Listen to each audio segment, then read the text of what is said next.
অমিত আমার হাজবেন্ড, অমিতরে টাকা পয়সা দিয়ে ও পাঠায় দিত যে যা এদিকে যা ওদিকে যা। আমার কাছে আবার এসে বলতো ফোন দিয়ে যে শোন ওর কাছে কত সময় লাগবে আসতে, কতক্ষণ লাগবে আসতে।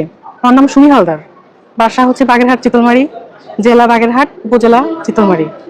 আমি খুলনা দৌলতপুর এগ্রিকালচার ইনস্টিটিউটের স্টুডেন্ট। আমি হচ্ছে আমার 4 তারিখে বিয়ে হয়েছে অমিতের সাথে, আমার হাজবেন্ড। তাদের সাথে হচ্ছে আমাদের মানে রিলেটিভ, তারা হয় হচ্ছে আমাদের রিলেটিভ সম্পর্কে। আর ওর মা হচ্ছে আমার সম্পর্কে ফুফি হয়। তুই মায়া নষ্ট করছ, তুই মায়ের বিয়ে করবি। তারপর ও আর কোন ভিডিও আর কথা নাই, বিয়ে করে দিবি। বিয়ে করে দাও। আমার দিয়ে চার বলছি না আমি। তুই চাও না মারেন না। এই হেড দোষ না দোষ বলা।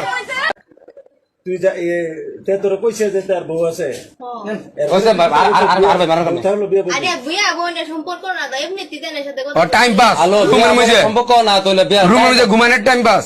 আপনি জানেন তাহলে তুই তোর বউ আছে, বাচ্চা আছে, তুই মেয়ের সাথে ফাইজলামি করছিস। আসসালামু আলাইকুম ওয়া রাহমাতুল্লাহি ওয়া বারাকাতুহু। সম্মানিত দর্শক, ছেলেকে বিদেশ পাঠিয়ে দিলেন বাবা।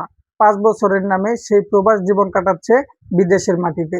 এদিকে তার ছেলের বউয়ের সঙ্গে তার বাবা কি করতেছে, এসব বিষয় নিয়ে কিছু রহস্যময় তথ্য পাবেন আজকের এই ভাইরাল ভিডিওর মাধ্যমে। চলুন দর্শক, এইসব বিষয় নিয়ে এই মেয়েটার মুখ থেকে তার শ্বশুরের বিরুদ্ধে কিছু চাঞ্চল্যকর তথ্য আমরা জেনে আসি। এই পুরো বিষয়টা শোনার পর আমরা ভিডিওর লাস্টে কথা বলবো। তার আগে আমার ছোট্ট একটা রিকোয়েস্ট, এখনো যদি আমার চ্যানেলটাকে সাবস্ক্রাইব করে না থাকেন অবশ্যই ভিডিওতে একটা লাইক দিয়ে চ্যানেল সাবস্ক্রাইব করে আমাদের সঙ্গেই থাকবেন প্রতি মুহূর্তের এমন নিউজগুলো পাওয়ার জন্য।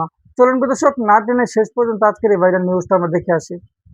চলেন আমরা আগে দেখে আসি। তার ফুফির ছেলে হচ্ছে ও, আমি ওকে চিনতাম না। পরে হচ্ছে আস্তে আস্তে সবকিছু মানে রিলেটিভ যেহেতু, সেহেতু যোগাযোগ আস্তে আস্তে হয়েছে, ওইখান থেকেই আর কি আমাদের সম্পর্কটা সৃষ্টি হয়েছে।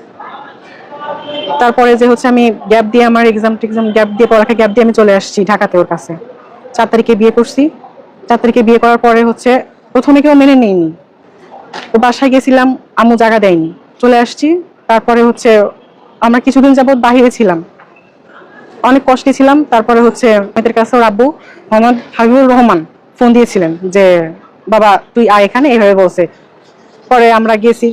আমি তো ভয় পাইছিলাম প্রথমে যে তাকে কোনো কিছু মারে বা ধরে নাকি, এইসব বিষয়ে প্রথমে যাইতে চাইনি। তারপরে ও সাহস নিয়ে গিয়েছি, হাত পা ধরছি যে এমনি যে আব্বু যাওয়ার পর হয়েছে, আমরা তো একটা ভুল করে ফেলছি, তার ভুলের তো একটা সমাধান আছে, আমি আপনার কাছে আসছি, আমি আপনার মেয়েই তো, তা ভুলটা একটু সমাধান করে দেন, ভুলটা একটু সমাধান করে দেন।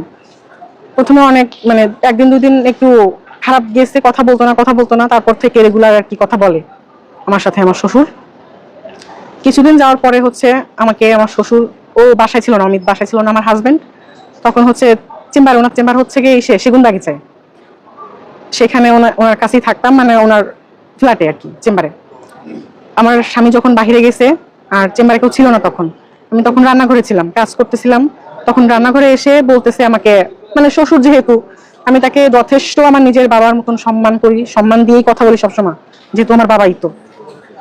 তারপরে আমার কাছে এসে আমাকে বলতেছে যে, মানে ভালোভাবে বলতেছে যে কি করো, সবসময় তুই করে বলে, শুধু সেদিনই হচ্ছে তুমি করে বলছে, কি করো, খাইছো, এটা করতেছো, এটা করোনি কেন, এরকম ভাবে বলতেছে। বলার পরে হচ্ছে গিয়ে আমার ঘাড়ে হাত দিছে। ঘাড়ে হাত দেওয়ার পরে হচ্ছে বলতেছে, ঘাড়ে হাত দিয়ে আর কি, যে আমি আব্বুর ঘাড়ে হাত দেওয়াটা বুঝতে পারে, বলছে যে আব্বু এটা ঠিক হচ্ছে না, আমি আপনার ছেলের বউ। পরে আমাকে আমার বাবা, জন্মদাতা যে বাবা, আমার বাবার কথা বলছে, হুমকি দিছে। আমার বাবা 2বার স্ট্রোক করছে, উনি স্ট্রোকের রোগী। আমাকে বলতেছে যে তোর বাবা তো শুনছি যে 2বার স্ট্রোক করছে, তুই কি চাস যে তোর বাবা মারা যায় কোনো কারণে? আমি বলছি না। আমার হাজবেন্ডের বিদেশে পাঠাই দেওয়ার কথা বলছে, রেহাবে দেওয়ার কথা বলছে। তাই বলতেছে তোর স্বামীর যদি তুই ভালো চাস বা তোর বাবা যদি ভালো চাস তাহলে আমার কথা শোন। আমার দুর্বল পয়েন্ট হচ্ছে আমার স্বামী আর আমার বাবা। আমার স্বামী হচ্ছে অমিত যেহেতু দুর্বল পয়েন্ট, কারণ আমি আসছি তার হাত ধরার জন্য, ছাড়ার জন্য না, সেহেতু দুর্বল পয়েন্ট ওইটাই, যে আমি তো তার হাত ছাড়বো না কখনো। আর তাকে যেহেতু বিদেশে পাঠাই দেবে এই ভয়ভীতি দেখে, আমাকেও বলছে যে তোকেও মেরে ফেলবো তুই যদি এরকম কোনো কিছু বলিস অমিতের কাছে। সেদিন থেকেই আর কি অত্যাচার শুরু হয়েছে। এর ঘটনা 4 তারিখে বিয়ে হয়েছে আমাদের, আর মে মাসের 4 তারিখে চেম্বারে ঘটছে ওনার ফ্ল্যাটে সেগুনবাগিচাতে। উনি আমার সাথে 4বার রেপ করছে। এটা আমাদের উনি ভয় দেখায় বলতো যে বল, আমি বলছি বল, আমি বলছি ঠিক আছে জি আপু। আর ও অনেক ওর বাবার ভালোবাসে, সেহেতু আমি বলতে চাইলেও যদি বিশ্বাস না করতো এইভাবে আর কি, আর যদি বলতাম আমার বাবারও ক্ষতি করতো, যেহেতু আমার বাবারে মারার হুমকি দিছে, আমার মারার হুমকি দিছে, আমার স্বামীর মারার হুমকি দিছে, সে তো আমি কাউকে বলতে চাইনি। আর সে তার বাবাকে যথেষ্ট সম্মান করে। সম্পর্ক না তোলে রুমের মধ্যে ঘুমানোর টাইম পাস আপনি জানেন তাহলে তুই তোর বউ আছে বাচ্চা আছে, তুই মেয়ের সাথে ফেসলাম করিস না। জিজ্ঞেস করেন আমি কইছিনি, যদি না কয় তুই সবই মিলে আমার ভিটাবি। তার কইছিনি কথাটি যে তোর বউ আছে বাচ্চা আছে, তুই গেলে মেয়ে কাম করিস না। হ্যাঁ আরে না বেরিয়ে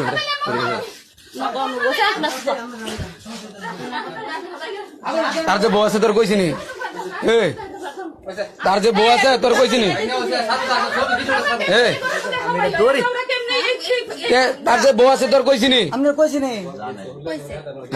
বউ করে তা তো ভালোই পুরি জানে। আরে তুই কি তা করছস? আমরা 2 ঘন্টা ধরে আমরা হুন্দাছি, লোক কি জমাইতে 1 মিনিট লাগছে না। আমার মাইয়া কি মানে মনে হয় যে ঘরে জামাই না রাখছে, দেখছিস নি আওয়াজ? হ্যাঁ মনে হয় সবাই জানে ঘরে জামাই লিয়ে গিয়েছে। জানলে তার বাড়ি ছেড়ে সব ডাংলো খেলাস। তুই মায়ের নষ্ট করছ, তুই মায়ের বিয়ে করবি। তুই তো জানুস বিয়ে করছে, জানলে আর কোন কথা নাই, বিয়ে করে দিবি, বিয়ে করে তুই যা তোরা কইছে যে তার বউ আছে আরে বুয়া বোনের সম্পর্ক না তো এমনিতে দেনের সাথে কথা টাইম পাস রুমের মধ্যে সম্পর্ক না তোলে রুমের মধ্যে ঘুমানোর টাইম পাস। আপনি জানেন তাহলে তুই আবার কোস কিরে যে ঘুমের বিয়ে করানোর সম্পর্ক না, তাহলে তুই বেটা ঘুরে লেস করে তুই ঘুমাইছ তা তুই তুই লিখি রে, তোর কি লাগে দেখ তুই নেন না নেন না মারেন না। এই হের দোষ না, হের দোষ না, দোষ বুলার দোষ বুলার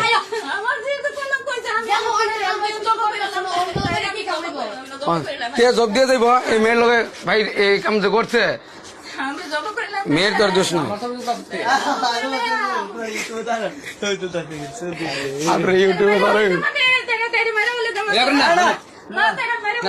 লাইট নাই, লাইট নাই, এই লাইটটা জ্বালাস না। এই তো এত সুন্দর লাইট টিয়া, সুন্দর লাইট। হ্যাঁ তারা মামু স্যার এখন আলাপ করছি না, জিজ্ঞেস করেন।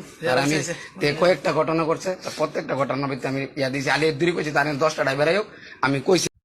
সম্মানিত দর্শক, বিদেশের মাটিতে একজন স্বামী কতটা কষ্ট করে শুধুমাত্র তার ফ্যামিলিকে ভালো রাখার জন্য, কিন্তু রক্ষক যখন বক্ষক হয়ে যায় তখন তাদেরকে বিশ্বাস করাটা খুবই কঠিন হয়ে যায়। তো দর্শক, কিভাবে নিজের সংসারটাই ভেঙে দিল তার এই বাবা তার ছেলের বউয়ের সঙ্গে এইসব কাজ করে, সম্পূর্ণ এই তথ্যটি শোনার পর নিশ্চয় আপনাদের বুঝতে বাকি নাই। তো দর্শক, প্রতিনিয়ত আমাদের এই সমাজে এমন ঘটনাগুলো ঘটতেছে, এত চেষ্টা করেও এত চেষ্টা করার পরও এইসব তথ্যগুলো থামানো যাচ্ছে না। তো দর্শক, আজকের এই ভিডিও নিয়ে আপনাদের মূল্যবান মন্তব্য জানাবেন। প্রতিনিয়ত এমন চাঞ্চল্যকর ব্রেকিং নিউজগুলো পেতে অবশ্যই আপডেট বাংলায় চ্যানেল সাবস্ক্রাইব করে আমাদের সঙ্গেই থাকবেন।